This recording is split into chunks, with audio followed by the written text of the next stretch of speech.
Hello everyone, welcome back. I'm Bumi and today we are watching Eating Less Meat Won't Save the Planet. Here's Why by What I've Learned. Okay, so this video came out, I think it was a week or so after Kurzgesagt's meat video came out, which got me interested because it seems like even if we stop eating meat at all, at least based on the title of the video, it won't even like make a dent because they said that it won't save the planet. So I kind of understand the point there. While meat is a good percentage of our carbon footprint, at least this is just my opinion. So I think it's something that is worth it since it is food, and if we're gonna talk about like reducing our carbon footprint, there are so many other industries that we could easily like deal with. Well, not easily, but there's the other industries are more easily fixed, I should say, than meat because yeah. Again, this is coming from a meat lover, so take my word with a grain of salt. I'm not saying that everyone should stop eating meat. Everyone can eat whatever they want. So, yeah, let's just go ahead and check out the video before I say something stupid again. And yeah, remember, if you like my reactions, don't forget to leave a like, let me know your thoughts on the video down in the comment section below, and consider subscribing.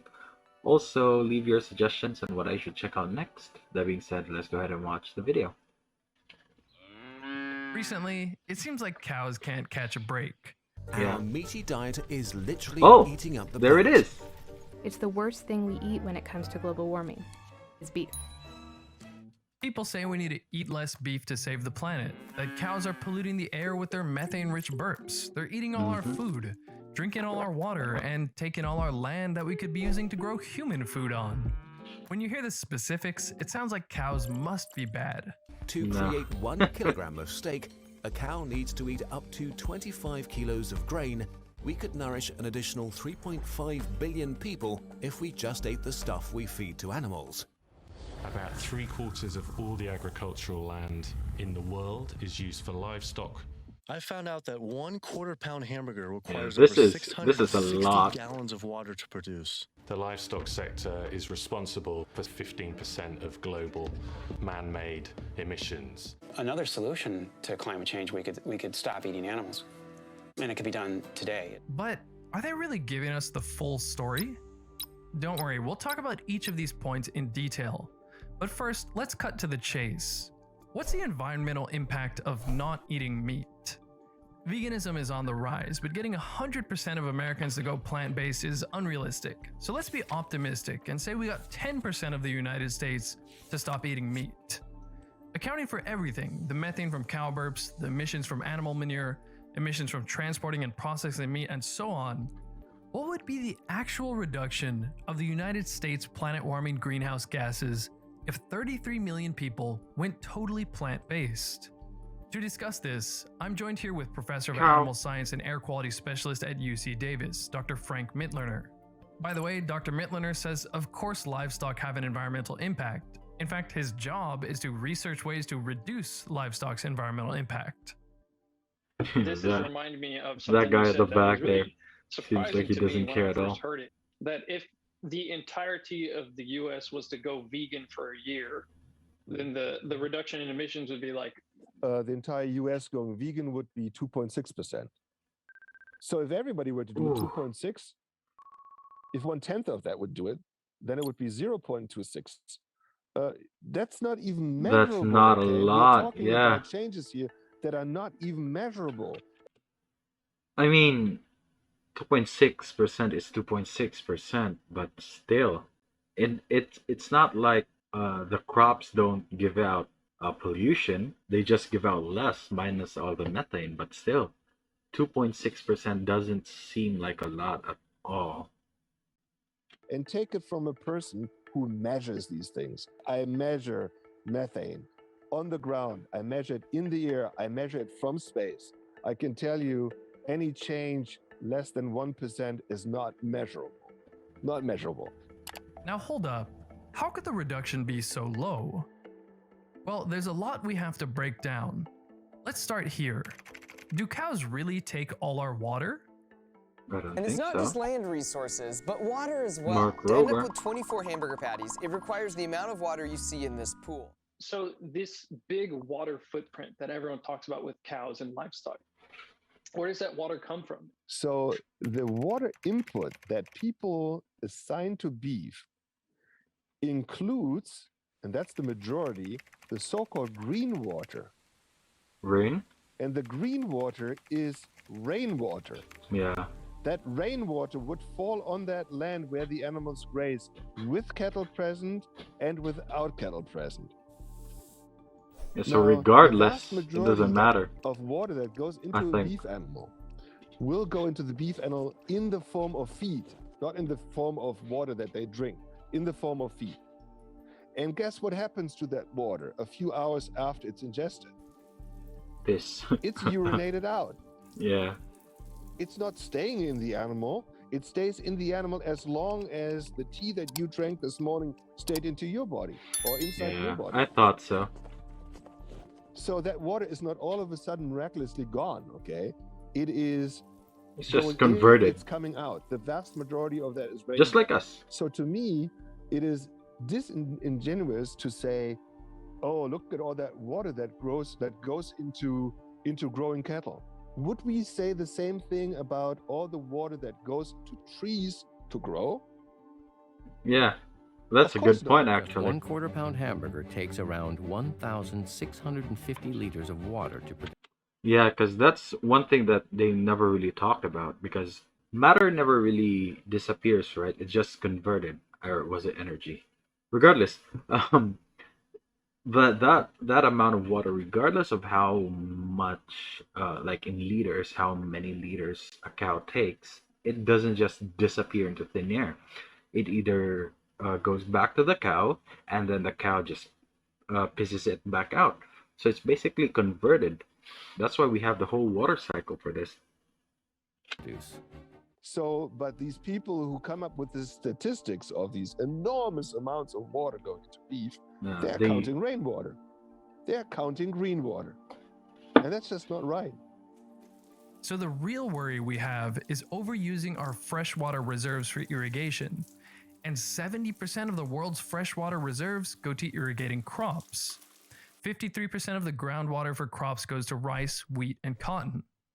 Sure, at 122 liters of non-green water per quarter pound, beef does use more than, say, rice, which is 90 liters, or bread, which is 55 liters. But think about this.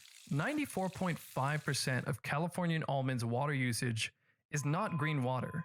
That's 1,097 liters per quarter pound, almost 10 times more than beef. Think about that the next time you're ordering an almond milk latte. It has become almost They're going around the coffee a tug lovers of now. war between the people and the almonds. In the midst of the drought in California, Almonds. the massively irrigated almond counties are the driest and have seen the biggest decreases in groundwater reserves. In Chile, the avocado thrives, but only by drinking up the country's scarce water resources. Oof. Also, consider that nutritionists don't just say, a human needs precisely 2 pounds of general food material per day. There's a full-course meal, donuts and coffee. We need to think about nutritional requirements when we eat. And beef is way more nutrient dense, so yeah, 122 liters used to make a quarter pound of beef is not nothing. But you can't compare that to a quarter pound of rice, which only uses 90 liters but provides only 1/5 the protein and much Sure. less vitamins and minerals than beef. If you're going about this efficiently, you need to go for the more energy dense and mineral dense foods rather than rice, because in the long run it would be more beneficial since you have all these vitamins and minerals to go along with the protein. Also rarely mentioned is that cows also provide highly nutrient dense organ meats like liver. So we don't have enough rice for you, kid. I'm not saying that we should stop eating rice or almonds to save the planet. Everybody needs to eat, and different people like eating different things. Yeah. Just if we're going to talk about water, let's be realistic with the numbers and look at the full picture. Now, what about resources? Aren't we wasting so much food on cows that hungry people could eat instead?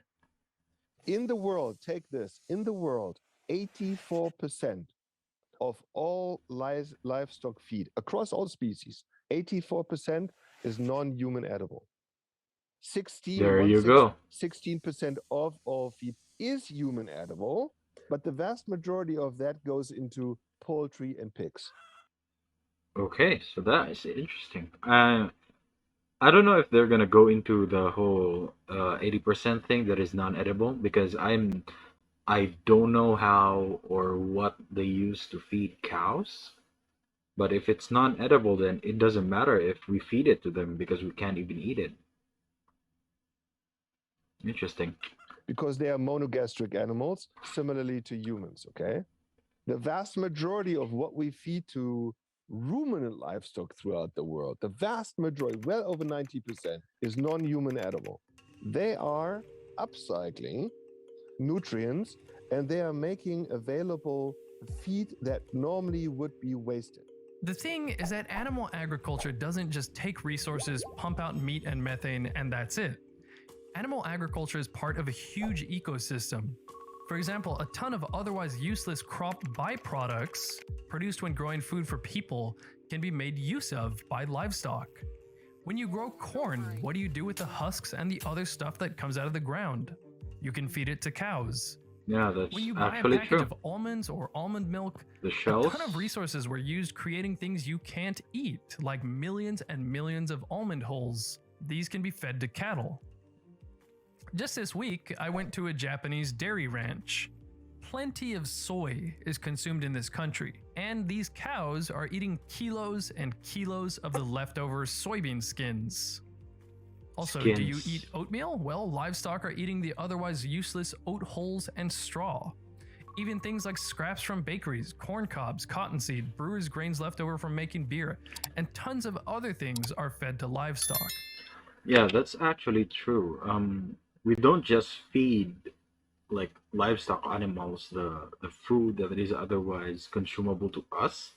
We feed them the byproducts. It's especially true here.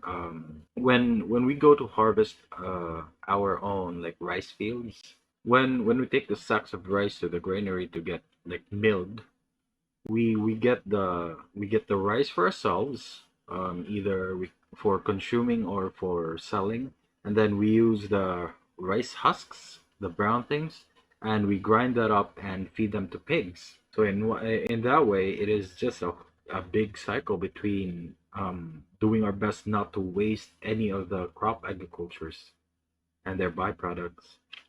And just when we're growing crops, for every 100 pounds of food we make for humans, 37 pounds of human inedible byproducts are grown with those crops. Accounting for all these different things, livestock take 43.2 billion kilograms of stuff that we can't eat and turn that into edible animal foods like meat and dairy. So no, it doesn't take 25 kilograms of grain to make 1 kilogram of beef.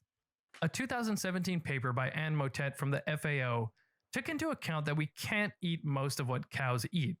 So the number becomes just 2.8 kilograms of human edible stuff to make That 1 takes it kilogram down of beef. so far, For pork and Bella. chicken, it's a little higher at 3.2 kilograms of stuff we can eat per kilogram of meat. In any case, the obesity epidemic is not showing that we need more general calories. Animals take excess grain calories and turn them into a high quality, efficient source of protein. Animal foods currently provide 48% of our protein, but only 24% of our calories.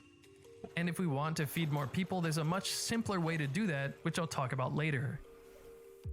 You might be thinking I'm missing the point. If we freed up all that land the cows are using, we could grow plenty of plant sources of protein and healthy fruits and vegetables.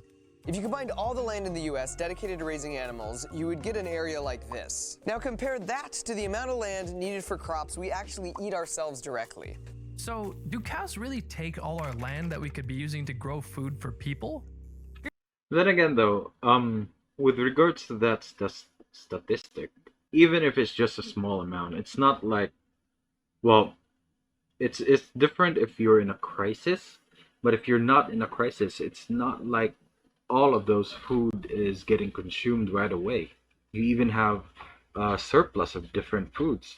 So technically speaking, if everyone is not in a crisis, we have more than enough food to feed everyone. So it doesn't matter if cows take up a lot of land because they won't be used for anything else regardless. Unless if you want to develop it for real estate. Here's Dr. Mittlener explaining that without ruminants, 2/3 of our food producing land would actually go to waste. Now take this. Now take this.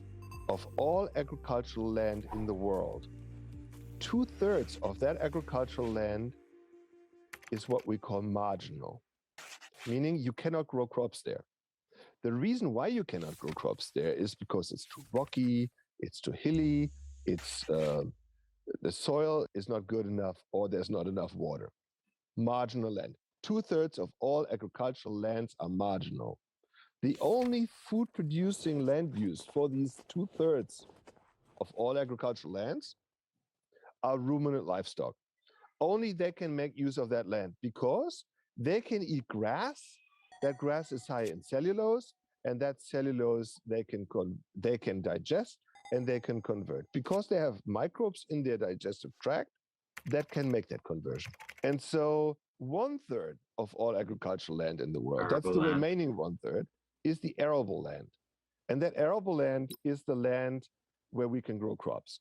So particularly our ruminant livestock is really unique insofar that these animals upcycle non-human edible feed into highly digestible and highly nutritious animal source food, such as beef or dairy. So when you hear shocking sound bites like this, a vast majority is for agriculture. And when you divide that up, you see that land for grazing animals far surpasses land for growing crops. They're technically right, but they don't say why. Yeah, the that's reason actually is true. mostly because you can't just grow whatever you want, wherever you want. Just in the United States, the soil conditions across regions are quite different. There is a reason California produces a huge amount of food in the United States. Over 90% of all the walnuts, almonds, pistachios, broccoli, strawberries, grapes, kiwis, celery, garlic, artichoke, tomatoes, and other foods all come from California with its warm climate and good soil conditions. On the other hand, there are tons of areas in the world where Oh the main man. thing Imagine having to go through this road at this time. It's gonna take you so long before you can pass all of this. That's a lot of sheep bumps though. that easily grows is grass, and other things that ruminants like Cow. cows, sheep, and goats can eat. Cows are so If you don't cute. put ruminants on that land, it will go to waste. Speaking of making use of our lands, livestock also contribute a very valuable resource for growing fruits and vegetables: natural fertilizer, manure. Yeah, half of all fertilizers used in the world are animal manure. Half of all fertilizers used are animal manure. The other half are chemical fertilizers. And all fertilizers going onto organic crops are animal manure or other animal products. So while livestock takes some grain from humans, 50% of the fertilizer that makes crops like these grains possible come from livestock. To make our favorite food group even more unsustainable, about 15% of all greenhouse gas emissions caused by humans are created by the meat industry. Lastly, yes, globally, livestock make up 14.5% of emissions.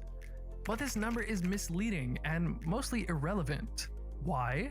It is important to highlight that there are huge regional differences, and they have to be accounted for, because otherwise we are going on the wrong path to solutions.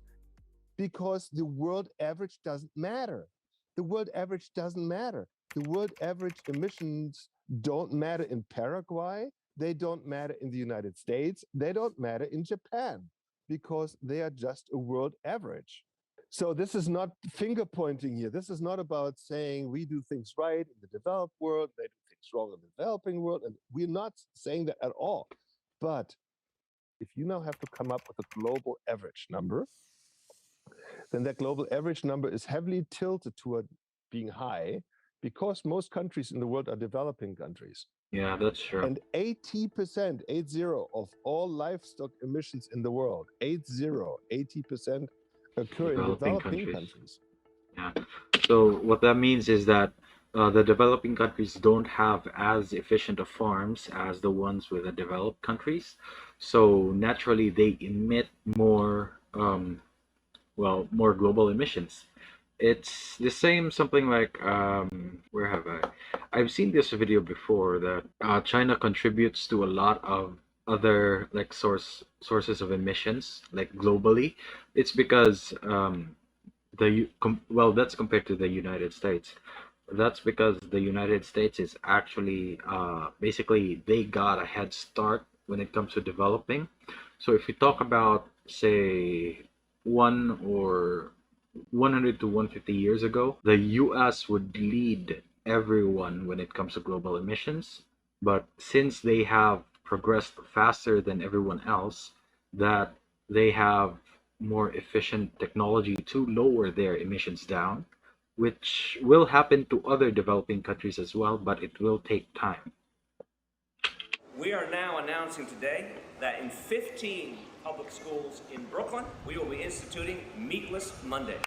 There is a climate crisis, and the decisions we make have an impact on that crisis. So when people in the United States say we should replace animal food with more plant food, think about the fact that crop agriculture accounts for more emissions than livestock.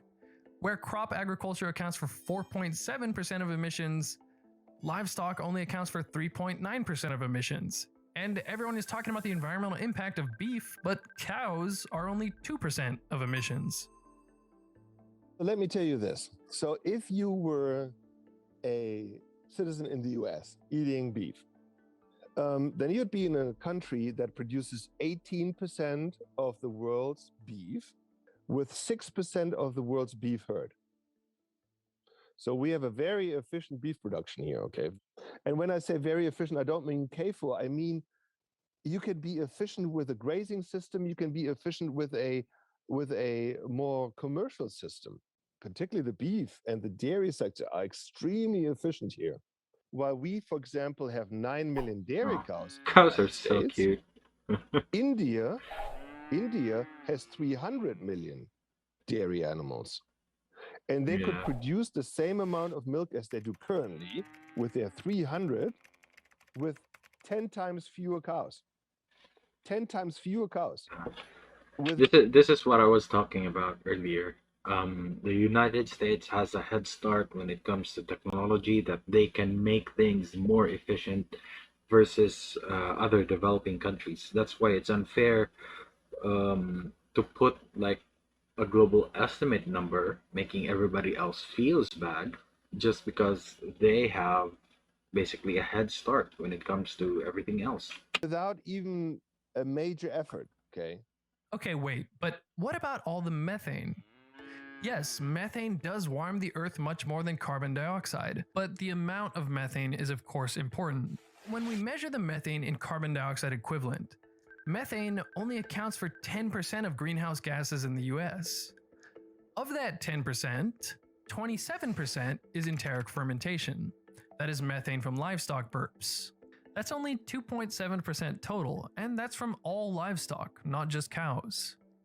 Methane from cows and other animals comes from a natural cycle, and is much different from the carbon dioxide coming out of cars or airplanes, which came from fossil fuels. Grass takes up carbon from the air by photosynthesis. Then cow eat that plant and its carbon, and in the cow, the carbon is turned into methane, which is carbon and 4 hydrogens, CH4. Methane is then released into the air when the cow burps. Then in about 10 or 12 years, it's broken down into water and carbon dioxide. Carbon is then again taken from the atmosphere by the plant, and the cow eats the plant, and so on. What this means is that the cow is not adding new carbon to the atmosphere. The methane it emits is made out of the carbon the grass got from the air in the first place. In the great circle of life. What this cycle means is that if you maintain the same amount of cows, they won't add additional warming to the earth. And over the past 20 years, the number of cows in the United States has That makes mostly remained the sense. same. On the other hand, when you rip fossil fuels out of the ground and burn them as fuel, you add totally new carbon in the form of carbon dioxide to the environment every time you drive your car or ride an airplane. And that's not a cycle but a one-way street. It just builds up and stays in the atmosphere. Ruminants adding methane to the environment is not anything new at all. A 2011 study estimated that hundreds of years ago, before the Europeans settled the United States, 50 million wild bison, as well as elk and deer, produce an amount of methane equal to 86% of that of present-day farmed animals' methane emissions.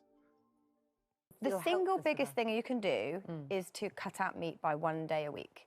It will save you a ton of carbon a year, and that's the equivalent of not driving for 6 months. In fact, the way they describe the impact of livestock on the environment, in my opinion, is dangerous. Why do I say it's dangerous? I say it's dangerous because we know that in places like the US or Japan or many other developed countries, by far the most impactful human activity on climate is the use of fossil fuel, oil, coal, and gas. That's the transportation sector, the power sector, it's the cement industry and so on. These three alone produce 80% of all greenhouse gases, 80%. These three fossil fuel consuming sectors emit 80% of all fossil fuels, of all greenhouse gases, I'm sorry. Livestock, approximately 4 or 5%. That's not nothing, it's something, and it needs to be reduced. But to suggest that what you eat, whether you eat a burger this week or not, or sushi or whatever you eat, that would make a huge difference on our climate is irresponsible. Why? Because it is a smokescreen deflecting off the 800-pound gorilla. I agree. It's basically the argument that you're putting the blame on the individual instead of looking at the bigger like companies or industries that's actually making a lot of carbon footprint. And to me, that is completely unfair because we may, even if we feel bad, we may stop or at least lessen our consumption of meat, but those other companies will not stop production. In fact, they're probably going to ramp it up. So yeah, putting the blame on the individual is not a good thing. Some people call it the elephant in the room, and that is our use of fossil fuel. That is why this discussion can be even dangerous. No other lifestyle choice has a farther-reaching and more profoundly positive impact on the planet than choosing to stop consuming animals and live a vegan lifestyle. Speaking of methane, plenty of things emit methane. One big source of methane is the organic matter decomposing in landfills. What's that in the landfills? Wasted food. This is about 6 tons of food waste. They'll get 30 deliveries just like this one every single day. When it comes to food, there's something much more worth talking about than meat. 1/3 of all the food produced in the world ends up wasted. The FAO says that if food wastage were a country, it would be the 3rd largest emitting country in the world. Food gets wasted for different reasons. In developed countries, waste mostly happens at the retailer and consumer end. In the United States, 40% of all food does not get eaten. Now, another thing in that study that calculated the emission reduction of everyone going plant-based didn't take into account was food waste. This is important because what is getting wasted? Meat and dairy makes up 14% of our food waste. But the non-animal foods make up the majority of our food waste. Fruits and vegetables make up 42%, cereal grains including bread and rice make up 22%, and roots and tubers like potatoes make up 18% of our food waste, meaning non-animal foods make up 82% of our food waste. So while animal agriculture isn't perfect, another side effect of giving it up would probably be more food waste. Now, whether it's meat or vegetables, all food waste in general is a huge problem first and foremost. All the resources that went into making all these foods get wasted along with the food. And animals could be a part of that solution because the old bakery goods or bruised fruit and vegetables that won't sell or nobody wants to eat could be fed to livestock. The point is, if we're going to talk about the environmental impact of our food, let's be real and acknowledge that instead of meatless Mondays, something like no food waste Wednesdays might be a lot more worth our time. The main issues on the environmental front are our use of fossil fuels. The main issues on our food side is the enormous food waste we generate. We are not using a vast majority of the food that we produce in this country and in the world. And we can do much better on all fronts. Okay, I did not expect it to end that unceremoniously, but yeah, that was a really good video. Very informative. It seemed well researched. At least they have someone who they actually interviewed for it. I'm not saying that other channels' videos aren't well researched. I know for sure that Kurtzgazat talks to a lot of experts regarding the information in their videos. It always, I think what I'm getting at is that most of the time it's like they said, it's a smoke screen to blame a good amount of emissions on food, because if we're looking at the actual total, there's actually a lot more emissions coming from other sectors, which I think the main problem is that they have more money to lobby for their side. That's why they're not being talked about as much. It is very interesting though. I myself will probably not stop eating meat. I love it too much, and unfortunately I don't like eating vegetables as much, so maybe I'm part of the problem, but I think that's okay. You shouldn't have to feel guilty wanting to eat something, and people shouldn't dog on other people to not basically to stop eating meat, because I think that's just wrong. But again, that's just me, and that's gonna be it for me today, guys. Link to my Twitter is down in the description below. Go ahead and check it out if you want to. And if you're new here and enjoyed the video, don't forget to leave a like. Let me know your thoughts on the video down in the comment section below, and consider subscribing. Also, don't forget to leave your suggestions on what I should check out next. That being said, thank you so much for watching, and I'll see you all next time. Bye!